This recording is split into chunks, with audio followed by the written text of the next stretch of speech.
新加坡每多一块地，马来西亚看到的往往不只是发展机会，也会看到边界被挤压、航道被改写，以及未来谈判位置的变化。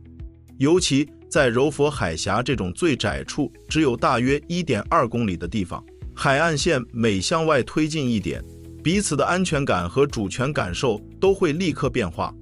对新加坡来说，填海关系到生存空间；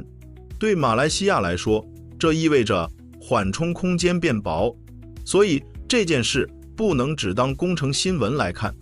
更核心的问题是，一个国家为了扩大稳定的发展空间而扩地，邻国会同步感受到利益、安全感和主权象征上的压力。这期就拆3层，马来西亚到底在反对什么？它能靠什么去反对？最后双方为什么又总能谈回合作轨道？新加坡填海不是为了把地图做得更好看，而是因为这个国家的空间压力一直都在。1965年独立时，新加坡土地面积大约是581平方公里，到2023年已经增加到约735平方公里。这些新增土地对应的是住宅、工业、港口、机场、基础设施、储备用地，以及未来面对海平面上升时更大的缓冲空间。对一个城市国家来说，土地关系到发展容量，也关系到安全边际。新加坡的填海几乎不可能只是国内事务，因为它不是在远离邻国的开阔海域操作，而是在和马来西亚贴得很近的柔佛海峡推进。这个海峡最窄处大约只有 1.2 公里，两岸能直接看到彼此的港口、工厂、住宅和执法活动。在这种距离上，海岸线每往前一点，对岸都会立刻关注水流和生态会不会受影响，航道和港口操作会不会被挤压，边界和主权的解释空间会不会变得更复杂。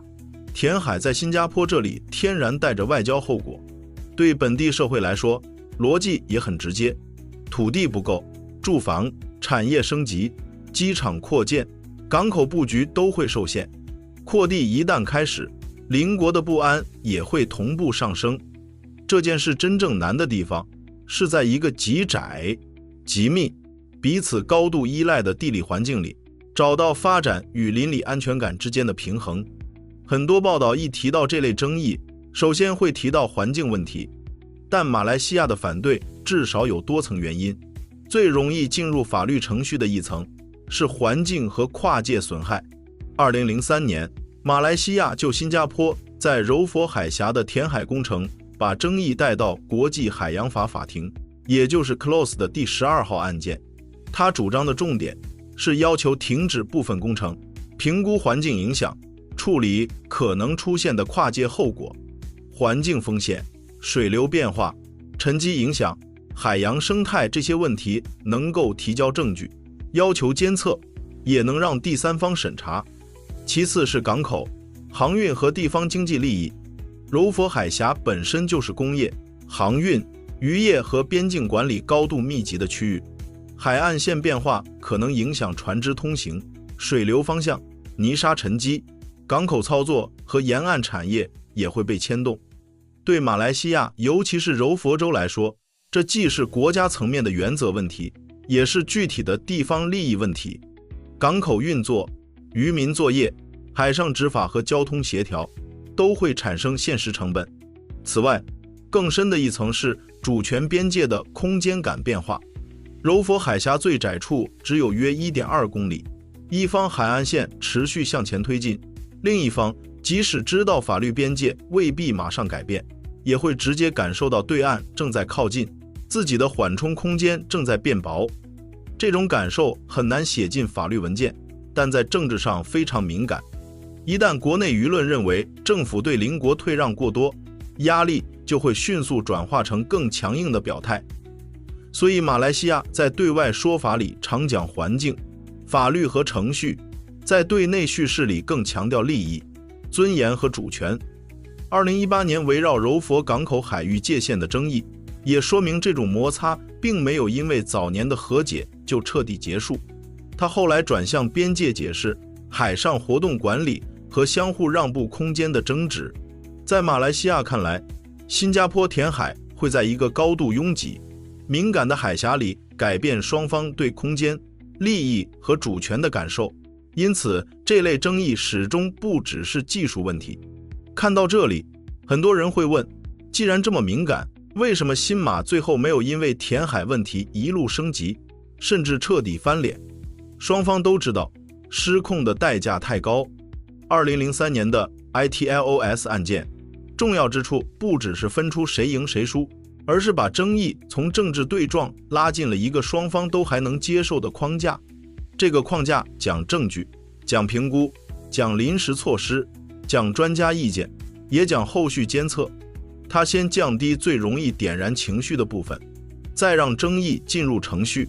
到了2005年，双方达成和解，并设立联合专家组，持续监测环境影响。这一步很关键，说明两国都接受一个现实：争议未必要彻底消失，但必须被控制在可谈判、可追踪、可回到合作轨道的范围内。这也是新马关系的一种基本操作逻辑。两国之间并非没有冲突，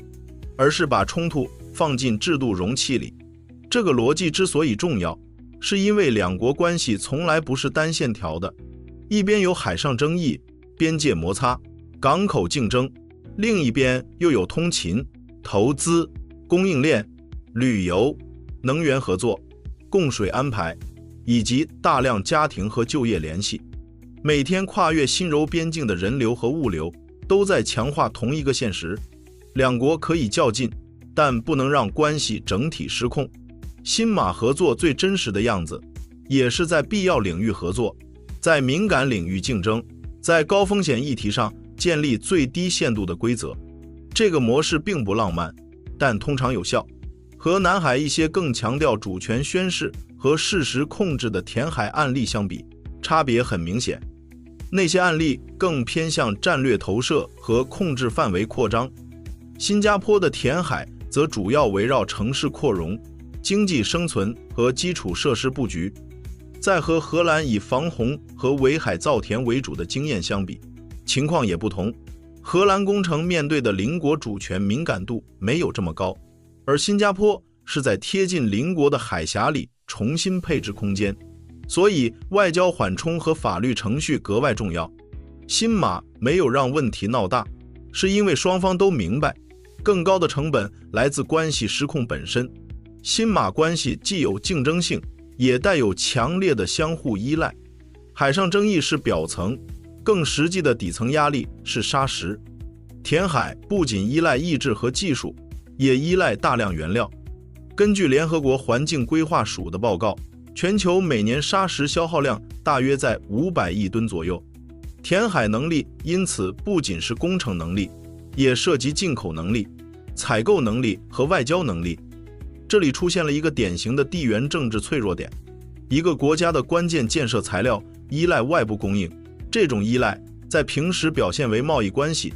在关系紧张时就可能变成政策工具。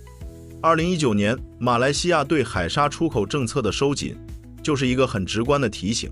它未必会让新加坡马上停摆，但足以让各方意识到，原料供应从来不只是市场价格问题，也会受到环保压力、国内政治、监管变化和双边关系的影响。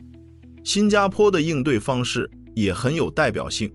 它没有把问题理解成只和某一个邻国有关，而是把它上升为供应链韧性问题。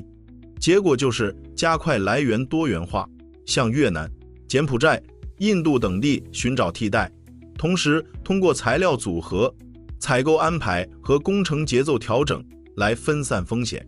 这说明小国面对资源依赖，也可以通过全球网络重组来降低单点被卡住的风险。当然，问题并没有消失，砂石开采本身越来越容易引发环境争议，涉及河道采挖、海岸侵蚀、生态破坏，所以越来越多国家会对出口变得谨慎。一旦原料变成筹码，填海就不再只是土地政策，它会传导到建筑成本、基础设施节奏、供应链安全，甚至长期城市规划。囤地和提前准备资源与供应链本来就是同一个战略问题的两面，一个国家为了生存争取空间，另一个国家为了主权、安全感和利益设下边界，最后双方又不得不回到合作桌上。这就是新马关系最有代表性的张力，